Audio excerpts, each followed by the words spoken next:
Bawa aku bersamamu menemui Tuan Kenzi. Jangan khawatir, aku tahu kamu mengkhawatirkan adikmu. Ninda jelas sedang mencoba peruntungannya ketika dia menyarankan untuk ikut, tetapi Andre segera mengantarnya ke Hyatt Regency. Matahari baru saja terbenam, mengubah langit malam Indonesia menjadi merah padam. Tiba-tiba membuat orang merasa lelah. Kenzi baru saja kembali ke rumah saat ini. Saat dia melihat Andre muncul bersama Ninda, dia mengangkat alisnya dengan bertanya, "Jevan, ini adalah milik pribadi."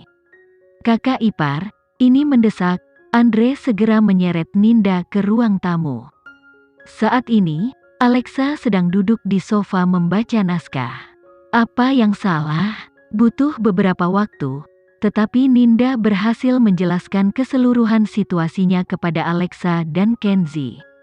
Setelah mendengar keseluruhan ceritanya, ekspresi Alexa menjadi gelap. Dia tidak lagi tampak menyendiri dari dunia seperti awalnya. "Kenzi, mengenai ketua Irfan ini, jika aku bertanya pada ibu, aku yakin kita bisa mendapatkan lebih banyak informasi tentang dia." "Tidak perlu. Gilang akan mendapat informasi di mejaku besok pagi," jawab Kenzi dengan tenang. "Dia memang kaya dan vulgar. Aku tidak percaya dia menggunakan cara klise seperti itu untuk menyelesaikan masalah industri hiburan." "Apa rencanamu?" Alexa berbalik dan bertanya pada Kenzi. "Adikmu tidak ada di tangannya. Jika dia benar-benar menculik adikmu, dia tidak akan menanyakan kabar tentang Alexa begitu saja. Itu tidak sebanding dengan risikonya. Dia bisa dengan mudah menukarnya dengan sesuatu yang jauh lebih berharga. Dia hanya mengincar fakta bahwa kamu masih muda dan naif," Kenzi menjelaskan dengan lugas. "Adikmu pasti berada di tempat yang aman. Hubungi teman dan keluargamu dan tanyakan sekitar. Aku sudah bertanya. Orang tuaku bilang dia pergi berlibur wisuda bersama teman-teman sekelasnya. Jadi aku tidak mempertanyakannya karena aku tidak ingin mereka khawatir. Beritahu aku detailnya, aku akan meminta seseorang untuk segera menyelidikinya," jawab Kenzi, setenang biasanya. "Jika kami mendapat kabar tentang saudaramu, maka masalah ini tidak ada hubungannya lagi denganmu. Aku akan menanganinya sendiri. Tapi kakak ipar, bagaimana dengan keselamatan keluarga Ninda?" "Aku akan mengurusnya," kata Kenzi dengan tenang. Namun, Andre tidak menanggapi. Jadi Kenzi bersandar dan mengangkat alisnya. "Kamu tidak percaya padaku? Setelah mengelola Mandala selama bertahun-tahun, apa yang belum dialami kakak iparmu?" Alexa tiba-tiba menyela. "Karena metodenya klise, kamu tidak perlu khawatir." Setelah mendengar kata-kata Alexa, Andre menganggukkan kepalanya dan berkata kepada Ninda, "Jangan khawatir, jika kakakku mengatakan semuanya akan baik-baik saja, maka semuanya akan baik-baik saja. Tapi Jevan, kamu perlu memperhatikan keselamatan Ninda. Dia mungkin orang yang paling berbahaya." "Ya, aku tahu." Andre menganggukkan kepalanya dengan serius sebelum membantu Ninda bangkit dari tempat duduknya. "Ayo pergi. Aku akan mengantarmu pulang." "Tuan Kenzi, terima kasih." Kenzi menganggukkan kepalanya. Dalam tatapan tajam Kenzi, Ninda bisa merasakan kedalaman yang tak terukur. Tampaknya, pria ini jauh lebih berbahaya daripada ketua Irfan. Setelah Andre dan Ninda pergi, Alexa berbalik dan menatap Kenzi. "Aku tahu. Aku tidak akan membiarkan orang yang tidak bersalah menderita karena kita."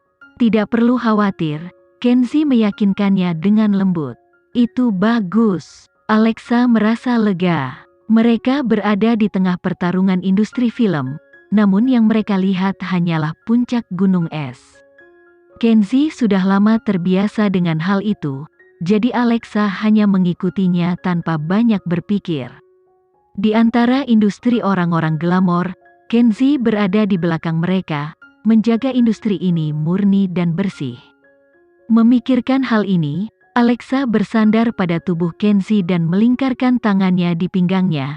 "Mulai sekarang, kita bisa menghadapi kegelapan bersama dan menikmati kemuliaan yang sama. Sebagai istrimu, aku juga bisa menangani apapun, kata Alexa dengan tenang. Jadi, jangan terlalu melindungiku. Bagimu, aku akan cukup berani untuk masuk ke neraka yang paling dalam. Kenzie tidak pernah meragukan hal ini. Adapun Ketua Irfan, menurutnya apa yang bisa dia lakukan? Hingga larut malam, Kenzie masih duduk di ruang belajar. Gilang bertindak lebih cepat dari perkiraannya.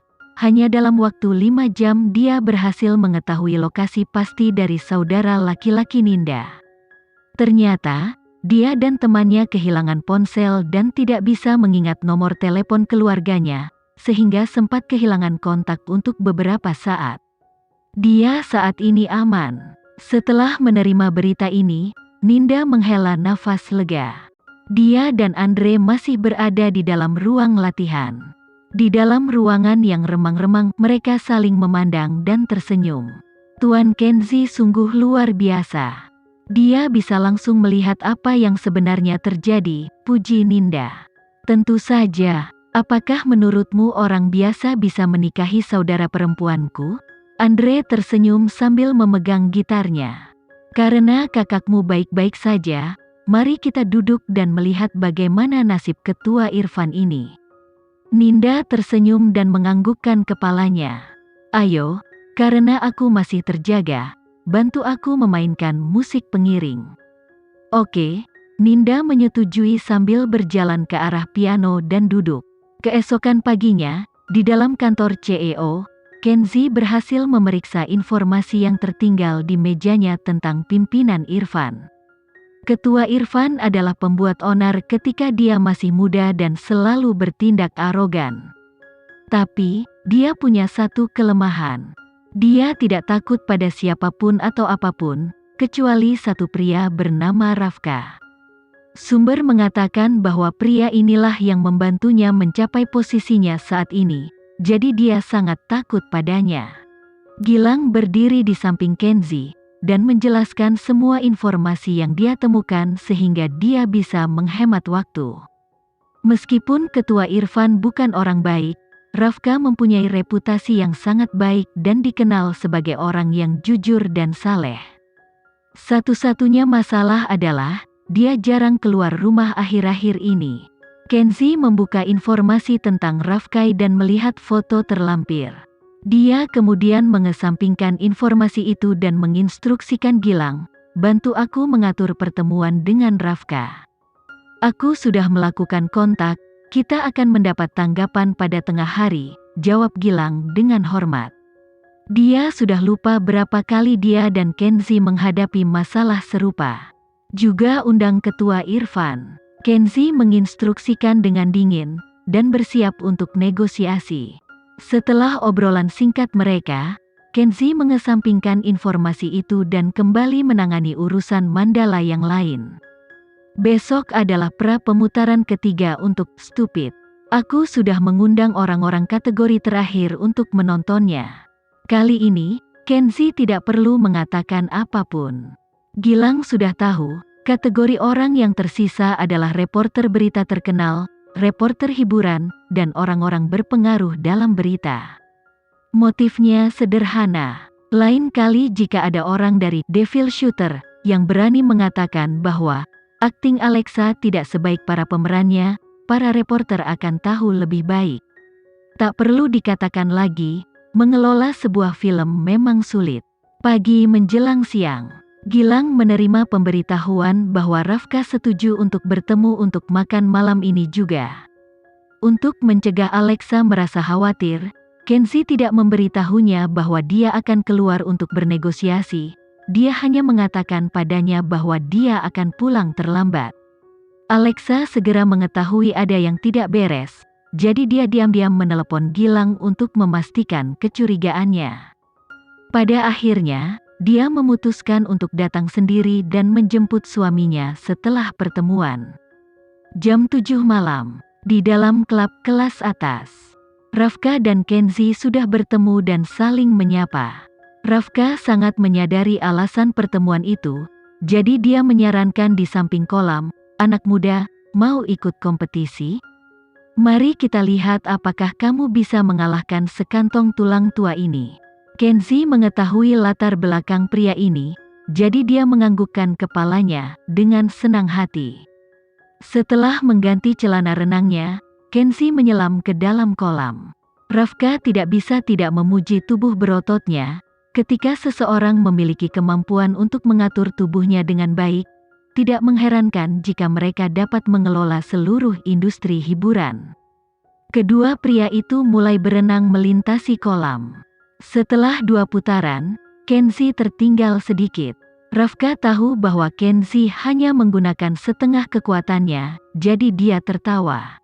Sekian dulu ya video kali ini, kita lanjutkan lagi videonya di lain waktu. Oh iya, bagaimana menurut kalian? Semoga bisa sedikit menghibur kalian semua. Untuk teman-teman yang baru nonton, jangan lupa subscribe ya, hehehe. Dan kalau teman-teman ada yang ingin gabung langganan, bisa langsung gabung saja untuk dapat fitur yang menarik dan sedikit membantu Mimin. Terima kasih banyak sudah menonton, sampai jumpa lagi, bye.